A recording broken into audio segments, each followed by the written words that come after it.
මොකක්ද මේ ඊස්ටර් කියන්නේ? එහෙමත් නැත්නම් පාස්කෝ කියන්නේ මොකක්ද? සමහර විට මම කරලා තියෙන වීඩියෝස් වලින් වැදගත්ම වීඩියෝ එක මේක වෙන්න පුළුවන්. ඉතින් ඒක නිසා මේ වීඩියෝ එක දිගටම බලන්න. මේ වීඩියෝ එකේදී ඔයා දැනගෙන හිටපු නැති දේවල් කීපයක් ඔයාලට දැනගන්න හම්බෙන්න පුළුවන්. ඉතින් අද අපි කතා කරන්න යන්නේ මොකක්ද මේ පාස්කෝ කියන්නේ? ඇයි ජේසුස් කුරුස යන ගහන්න උනේ?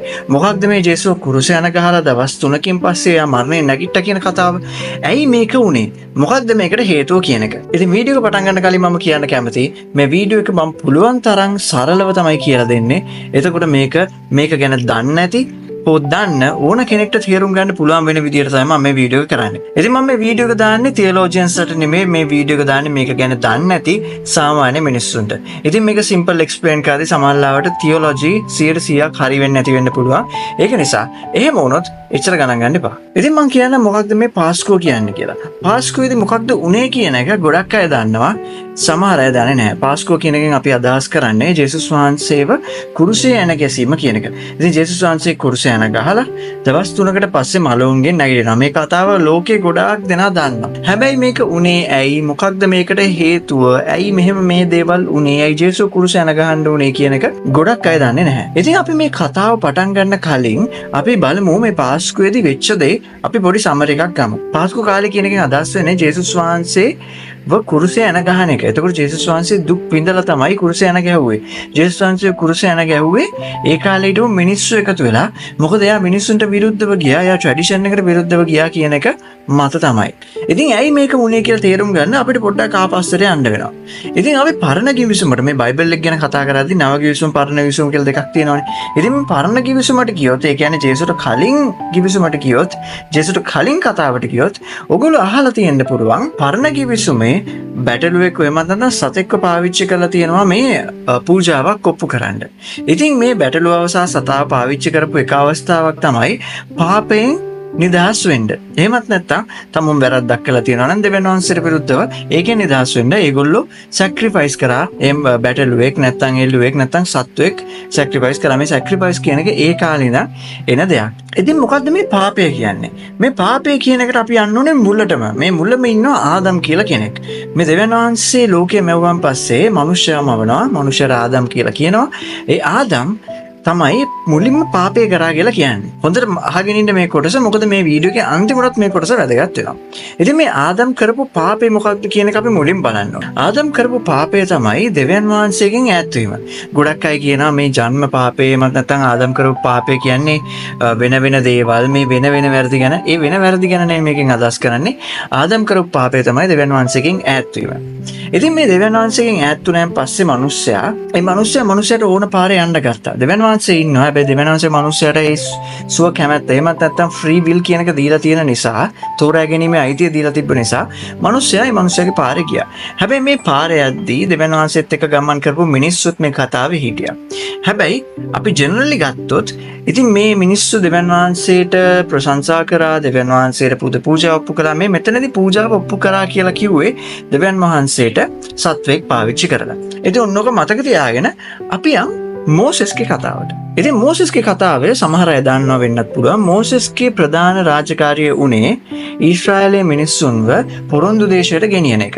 මේ පොරොන්දු දේශයට ගෙනිච්ච ඊජිප්තුවේ. මොකද ඒගොල්ලෝ ඊශ්‍රායලයේ මිනිස්සුන්ව වහල් සේවයට යොදාගෙන හිටියා. ඉතින් මෝසෙස් තෝරගත්තා මේගොල්ලන්ව මේ වහල් කමින් නිදහස් කරන්න. මම ඕක ගැන වෙනම වීඩියෝ එකක් ගේන්නම්.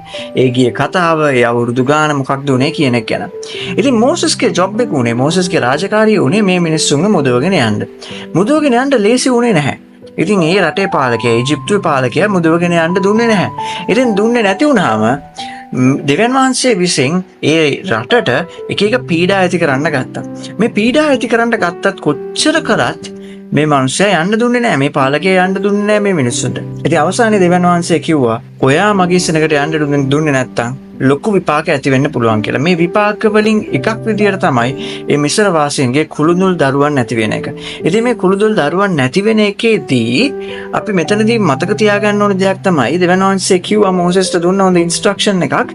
මේ ඉන්ස්ට්‍රක්ෂන් එක තමයි මේ උපදේශ තමයි ඔගොල්ලෝ බැටළුවෙක් අරගෙන ඒ බැටළුවා ගෙල්ලේ තමුන්ගේ උළුවස්ස ගන්න කියලා. එතකොට මරණයේ දූතයා ඔයගොල්ලන්ගේ ගෙවල් ළඟින් යද්දී මේ කතාව අහලා තියෙන කෙනෙක් නම් දන්නවා මේ කතාවේ සම්පූර්ණ දේ. මරණයේ දූතයා ඔයගොල්ලන්ගේ ගෙවල් ළඟින් යද්දී ඒ ලේ දැකලා එයා ඉතින් පාස් වෙලා යන්න යනවා. මොකද මේගොල්ලන්ව බේරෙන්නේ ඒ ලේ නිසා, ඒ උළුවස්සේ ගාපු ලේ නිසා තමයි මේගොල්ලන්ව දෙවියන් වහන්සේගේ මිනිස්සු කියන ඊශ්‍රායල් ජාතියව බේරෙන්නේ ඒ නිසා තමයි. අත ඔන්න කොටස මතක තියාගන්න. මම මුලින් කියපු එකත් මතක තියාගන්න, දැන් කියන එකත් මතක තියාගන්න. ඉතින් ඕගොල්ලන්ට දැන් තේරෙනවා ඇති මේ මිනිස්සු බේරුනේ ඒ බැටළුවගේ ලේ නිසා. කලින් පූජාවකට ඔප්පු කරෙත් බැටළුව නැත්තම් එළුව. ඉතින් මේ ලේ වලට තියෙන බලයක් දෙවියන් වහන්සේත් එක්ක තියෙන දුරස්කම ලං කරන්න. ඒ දුරස්කම නැති කරන්න පාපයට සමාව ලබා දෙන්න. මේ පාපය කියන එක මම අදහස් කරන්නේ මතකනේ ආදම් කරපු දේ දෙවියන් වහන්සේගෙන් ඈත් වීම. ඉතින් අපි ඊට පස්සේ එනවා මේ නව ගිවිසුමට. නව ගිවිසුමට ආපුවම මිනිස්සු පාපයෙන් ඉන්නේ. දැන් මිනිස්සු මේ පාපයෙන් දෙවියන් වහන්සේගෙන් ඈත් වෙනවා, ටික ටික ඈත් වෙනවා. දැන් ගොඩාක් දුරට ගිහිල්ලා. ඉතින් මේ දෙවියන් වහන්සේ මනුෂ්‍යය අතර ගැප් එකක් තියෙනවා. මේ හිඩස පුරවන්න කෙනෙක් ඕනේ. දැන් ඔයගොල්ලෝ මේකට කියයි දෙවියන් වහන්සේ කොච්චර නපුරු කෙනෙක්ද? මේ සත්තු මරලා මේ පූජාව ඔප්පු කරලා මේ පාපය නැති කරන්න මේ සත්තු මැරුවා. මොකක්ද මේකේ තේරුම? ඉතින් ඒ පරණ ගිවිසුමේ වෙච්ච දේවල්. පරණ ගිවිසුමේ වෙච්ච දේවල් ගැන වෙනම කතා කරන්න ඕනේ. ඒව ජජ් කරන්න යන්න එපා. මොකද ඒව තේරුම් ගත්තේ නැත්නම් අපිට ඒව ජජ් කරන්න හරිම අමාරුයි. අපි අලුත් ගිවිසුමට ආපුවාම දැන් මේ සිස්ටම් එක, එහෙමත් නැත්නම් මේ සැක්‍රිෆයිස් කියන සිස්ටම් එක, දෙවියන් වහන්සේත් එක්ක ලං වෙන්න තියෙන සිස්ටම් එක දෙවියන් වහන්සේ වෙනස් කරා. දෙවියන් වහන්සේ සතෙක්ටවත් හානි කරේ නැහැ. දෙවියන් වහන්සේ මිනිස්සෙක්ටවත් හානි කරේ නැහැ. දෙවියන් වහන්සේ කාටවත් හානි කරේ නැහැ. දෙවියන් වහන්සේ මොකද්ද කරේ? දෙවියන් වහන්සේ මිනිස්සෙක් විදියට මේ ලෝකෙට ආවා. ඒ ආපු කෙනාට තමයි අපි කියන්නේ ජේසුස් වහන්සේ කියලා. ඉතින් දෙවියන් වහන්සේ මිනිස්සෙක් විදියට මේ ලෝකෙට ඇවිල්ලා අවුරුදු 33 මාරක් ජීවත් වෙලා දෙවියන් වහන්සේ ජේසුස් වහන්සේ විදියට ඇවිල්ලා ජේසුස් වහන්සේ අපි වෙනුවෙන් පූජාවක් වුණා. එතනදී මොකක්ද උනේ? ජේසුස් වහන්සේගේ ලේ හැලුණා. ඒ ජේසුස් වහන්සේගේ හැලිච්ච ලේ වලින් ජේසුස් වහන්සේ ඒ කුරුසේ ඒ ඇන ගහලා හිටපු දේ නිසා මිනිස්සුන්ගේ පාපයට සමාව ලැබුණා. මිනිස්සු දෙවියන් වහන්සේ විතර තව ලං වෙන්න ගත්තා. දැන් මිනිස්සු සමහර වෙලාවට කියන්න පුළුවන් ඔතනදී ජේසුස් වහන්සේ කුරුසේ මැරුණාත් හැමෝම ඉතින් දෙවියන් වහන්සේ පැත්තට හැරුන්නේ නැහැ නේ. ඉතින් වැඩේ හරි ගියේ නැහැ නේ. වැඩේ හරි ගියේ නැත්තේ නේ. වැඩේ හරි ගියා. ඒ වැඩේ හරි ගිය නිසා තමයි අද මම වගේ මිනිස්සෙක් ඕගොල්ලෝ වගේ අයට මේ වීඩියෝ එකක් දාලා මේක ගැන කියන්නේ. ඕගොල්ලෝ මේක අහන් ඉන්නේ ඒ වැඩේ හරි ගිය නිසා තමයි. ඉතින් මතක තියාගන්න ජේසුස් වහන්සේ කලේ පරණ ගිවිසුමේ අර බැටළුවා කරපු කාර්යය. ඒකයි ජේසුස් වහන්සේට the slain lamb කියලා කියන්නේ. පූජාවක් වූ බැටළුවෙක් වුණා ජේසුස් වහන්සේ. ඉතින් ජේසුස් වහන්සේ අපි වෙනුවෙන් මැරුණා කියන එකේ අදහස තමයි දෙවියන් වහන්සේ සහ අපි අතර තිබ්බ ඒ හිඩස, ඒ ગેප් එක වැහුවේ ජේසුස් වහන්සේ. ජේසුස් වහන්සේ වැහුවේ එයාගේ ලේ වලින්. ඉතින් මිනිස්සු සමහරවිට මම කලින් කියපු එක තේරුම් නැත්නම් හිතන්න පුළුවන් මේ මිනිස්සෙක් මැරුණා කියලා. මේ මැරුණේ සම්පූර්ණ මිනිසෙක්, සම්පූර්ණ දෙවියන් වහන්සේ. දෙවියන් වහන්සේ තමයි මිනිසෙක් විදියට ඇවිල්ලා එයා මේක අතට අරගෙන එයාම පූජාවක් විදියට ඔප්පු වුණා. මොකද සිස්ටම් එකක් තියෙනවා නම් ඒක කරන්න ඒ සිස්ටම් එක මිනිස්සයටත් පොදුයි, දෙවියන් වහන්සේටත් පොදුයි.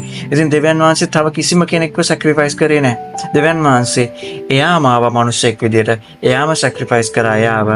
මොකද එතකොට අපිට මිනිස්සු විදියට ගැලවීම ලැබෙන නිසා ඒ පාපෙන්. මේ පාපය කියන්නේ මොකක්ද? මේ පාපය කියන්නේ දෙවියන් වහන්සේගෙන් ඈත් වීම. පටන් ගත්තේ පාපේ කාගෙන්ද? මිනිස්සෙක්ගෙන්. ඉවරුනේ කාගෙන්ද?